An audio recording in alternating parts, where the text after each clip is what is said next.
Welcome to AP today news. Chintapalli Ambedkar కాలనీలో cement రేకులు పంపిణీ చేసిన ఎమ్మెల్యే కొట్టగుల్లి భాగ్యలక్ష్మి.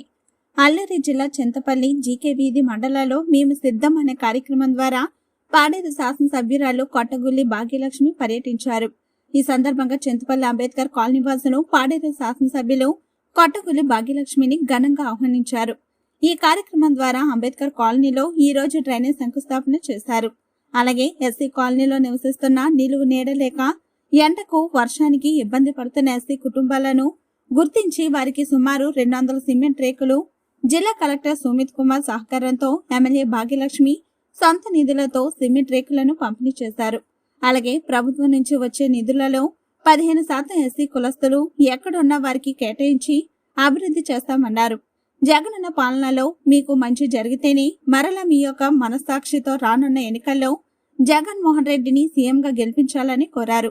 వైసీపీలో అందరినీ భాగస్థులుగా చేస్తూ ప్రతి ఒక్కరి సమస్యలు తెలుసుకుని వారి కోసం పనిచేయాలన్నారు. ఈ కార్యక్రమంలో పార్టీ కార్యకర్తలు, నాయకులు తదితరులు పాల్గొన్నారు. ఈ రోజు వైసీపీ నుంచి టీడీపీకి వచ్చారని గొప్పగా చెప్పుకున్నటువంటి మీకు ఒక చిన్న విషయం మీ నోటీస్ లో పెట్టాలి. ఈ రోజు వైఎస్ఆర్ కాంగ్రెస్ పార్టీకి ఈరోజు వెన్నుముక్కగా ఉంటూ ఈరోజు ఆనాడు మాకు ఎలక్షన్లోనే మా వెంటే ఉన్నారు. ఈ రోజు వరకు కూడా దాదాపుగా అంబేద్కర్ కాలనీలో ఉన్నటువంటి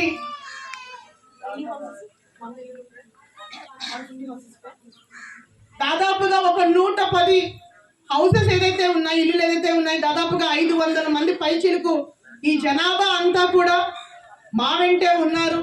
ఈరోజు జగన్మోహన్ రెడ్డి గారిని మర్చిపోలేదు, జగన్మోహన్ రెడ్డి గారి దగ్గర తీసుకున్నటువంటి సహాయాన్ని కూడా మర్చిపోలేదు. ఆ రోజు మీరు వైసీపీ గవర్నమెంట్ లో ఎలక్ట్ అయి ఆ రోజు మీరు శంకుస్థాపన చేసినటువంటి సోలారే ఈ రోజు ఇక్కడ ఉంది. మీ సొంత నిధుల నుంచి మీరేమి ఈ కాలనీకి దారాదత్తం చేయలేదు. అండ్ అదేవిధంగా పార్టీలో స్వార్థపూరిత ఆలోచనతోని మీరు మారారేమో కానీ ఇక్కడటువంటి ప్రజలు ఏమీ మారలేదు. జగన్మోహన్ రెడ్డి గారి మీద అదే కృతజ్ఞత భావంతో ఇక్కడ ఉన్నారు. అండ్ ఈరోజు ముఖ్యంగా ఏదైతే మొన్న ఒక ప్లీనరీ సమావేశంలో మా రీజనల్ కోఆర్డినేటర్ గారు వైవి సుబ్బారెడ్డి గారు చింతపల్లి వచ్చినప్పుడు ఇదే ఎంపీటీసీ జయలక్ష్మి గారు తమ్ముడు మన దారబాబు వాళ్ళ ఒక రిప్రజెంటేషన్ సుబ్బారెడ్డి గారికి ఇవ్వటం జరిగింది. దాంట్లో ఏంటంటే ఒకే ఇళ్లలోని దాదాపుగా 2-3 కుటుంబాలు మేము ఉంటున్నాము.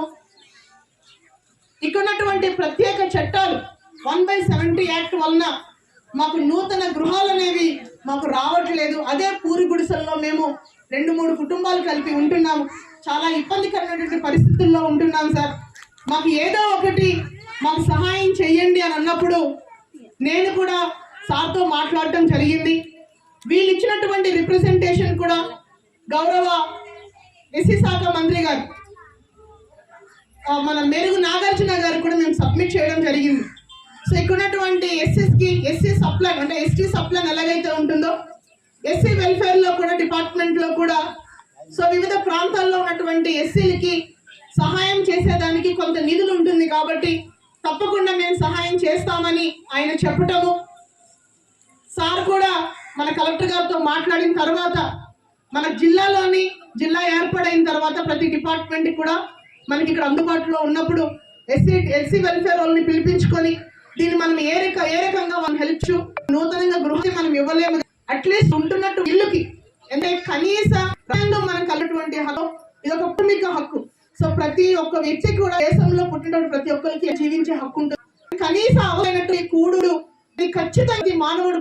కాబట్టి మానవత్వంగా మనం ఏం కలుగుతామన్నప్పుడు సారే 5,000 చెక్ ఎంపీడీఓ గారికి అఫీషియల్ గా చెప్పి జరిగింది. మిగతా నాయకులు మేమంతా చూసుకొని ఏదో హెల్ప్ చేయాలనో దాదాపు 200 రేకులు అనేవి ఈ రోజు కార్యక్రమం కూడా పెట్టుకోండి.